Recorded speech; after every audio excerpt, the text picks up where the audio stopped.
Polling ख़त्म होने के तक और 288 पोलिंग स्टेशनों का रिजल्ट आने तक वाज़े अक्सरियत हासिल कर चुकी थी। लेकिन 288 के बाद आरटीएस सिस्टम को बाकायदा हैंग किया गया और ये बहुत बड़ा सवालिया निशान है कि ये वो जगह नहीं है जो कोई दूर दराज के इलाके हों, देहाती इलाके हों। ये पूरा कुरंगी का जहां पर 240 का हल्का है, ये पूरा हल्का अर्बन आबादी के ऊपर, शहरी आबादी के ऊपर मुहित है। यहाँ पर ना नेट का मसला है, ना किसी भी जो जिससे आरटीएस सिस्टम चलता है उसकी कोई कनेक्शन का मसला है। तो यहाँ पर एक बहुत बड़ा सवालिया निशान इलेक्शन कमीशन के किरदार के ऊपर है कि आरटीएस सिस्टम को क्यों जानबूझकर रिजल्ट को आखिरी मराहिल में लाकर क्यों हैंग किया गया, सिर्फ एक हल्के के इलेक्शन के वक्त। और ये दिखाएं जी 74 वोटों वाला, ये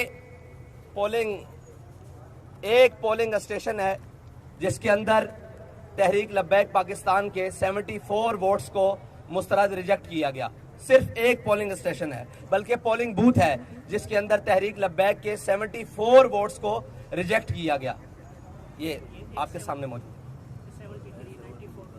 और इसके अलावा जो बाकी है पूरे रिजल्ट के अंदर वो सारे मौजूद हैं। जहां कहीं तहरीक लब्बैक को वाज़े अक्सरियत थी वहां पर तहरीक लब्बैक पाकिस्तान के वोटों को रिजेक्ट किया गया। ये सारे सबूत मौजूद हैं इलेक्शन के बाद।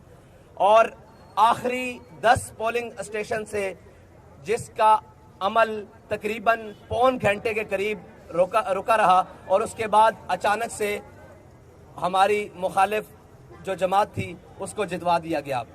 हमारा रिजल्ट बहुत अच्छा है और हमारी वर्किंग के मुताबिक, हमारे जो भी ये फॉर्म 45 और 46 है इसके मुताबिक हमारा वहाँ रिजल्ट सबसे बेहतरीन और वाज़े अक्सरियत से तहरीक लब्बैक पाकिस्तान जीत चुकी है।